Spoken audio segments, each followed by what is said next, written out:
Imagine a world where the richer you are, the less you own. A world where a fancy car, a large house, and expensive clothes cease to be a status symbol and become a burden, while experiences replace belongings as what we cherish the most. Is it possible to own nothing but have everything? In the past, if your house was on fire and everyone was safe, what was the one thing you would want to save? Photo albums, right? Today, most of us have our photos safe and sound in the cloud. Our music, books, movies, all turn from physical objects to digital services. And this is just the tip of the iceberg. Every year, I own less of what I use. I remember my 17th birthday. I was so excited to finally get my driver's license. It was a big deal to drive a car, not to mention buy one, compare prices, research fuel efficiency, deliberate about the color and design. Once having a car, you would need to insure it, fix it now and then, remember to fuel it, spend long hours searching for parking. Oh yeah, and wash it from time to time. After all that, why would you even want to own a car when what you really need is to get from point A to B? Today, I can summon a car anytime, anywhere. It appears within minutes, takes me wherever I need to go, and then disappears, like magic. In many ways, that is a better arrangement than having to own a car. What used to be a car is transforming into a riding service. Someday soon, personal cars may be banned in cities, replaced with an autonomous vehicle service. As a technology product designer, I've started to notice this shift from physical products to digital services. I believe that as objects become smarter, infused with bits of intelligence and technology, they will transform into services, swapped, shared, used in the same social way we swap digital media. Will our houses become services too? In the past, newlyweds would go ahead and buy a house, secure a mortgage, compare real estate, buy a ton of furniture, and spend long hours on upkeep and renovation once in a while. Why make all these commitments? Life is full of surprises, especially these days. Over the past few years, I have lived and traveled to more than 30 countries across 5 continents. With a supercomputer in my pocket and widespread connectivity, I don't need an office.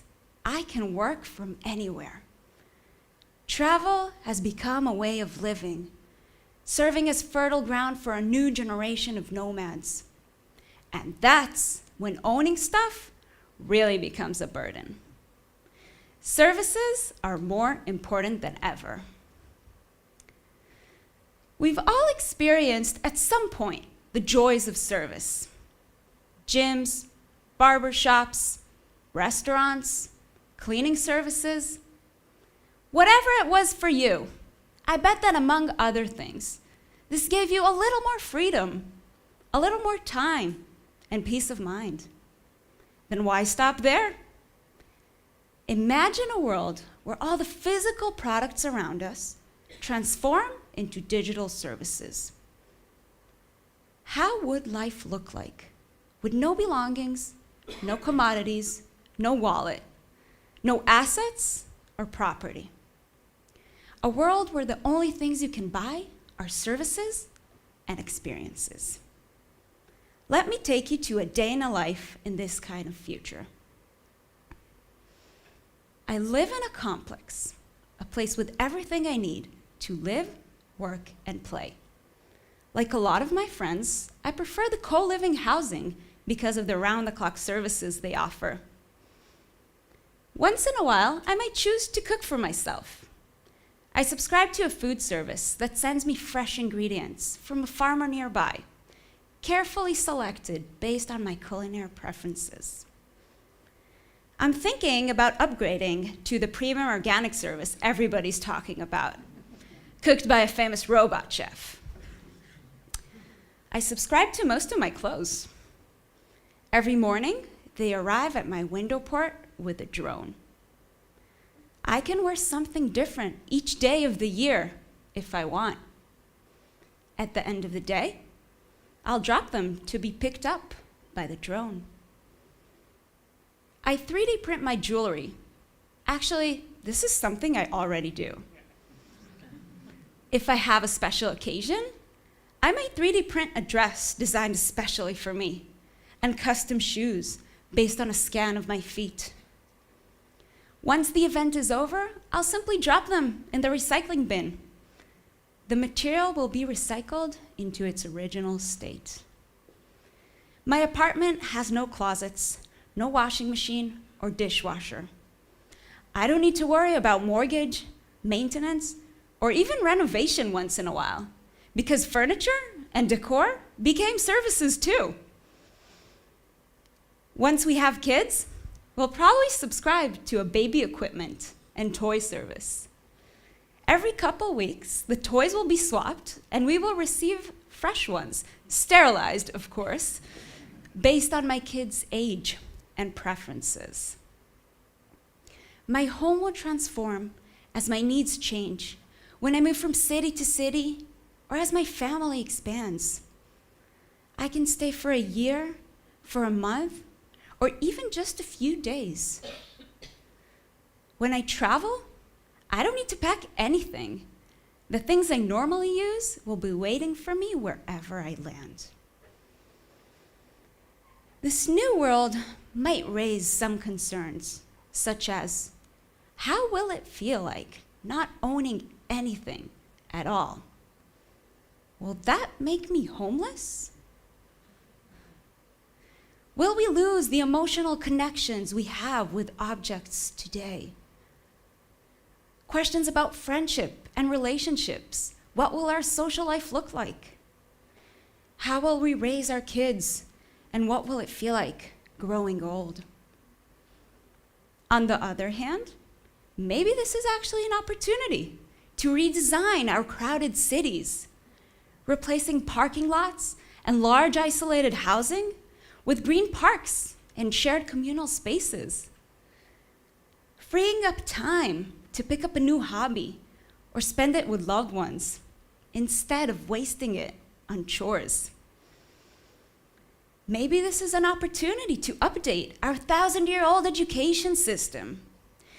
Imagine education being personalized to the way each and every one of us learns best. And why commit to one specific school and location? A classroom might become an ongoing field trip with kids from all over the world. They'll probably learn much more than I'll ever know. How will we stay in touch if we're moving around all the time? Maybe we'll hang out using a mixed reality service. Soon, we will all have genie superpowers. Things will be there exactly when we need them, and gone when we don't. They will be accessible, affordable, and shareable, providing higher quality and personalized experiences tailored especially for me. So when you go home and you walk through your front door, take a second and ask yourself, could I own a little less? Would that give me a little more freedom, a little more time, and peace of mind?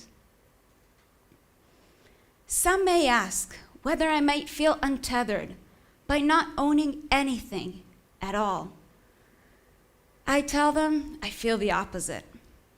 I feel a deep connection to our ancestors, like a primeval nomad who owns nothing, curious, adaptive, ready to hit the road and explore the unknown, making room for collecting experiences rather than things. Own less, but have much more. you.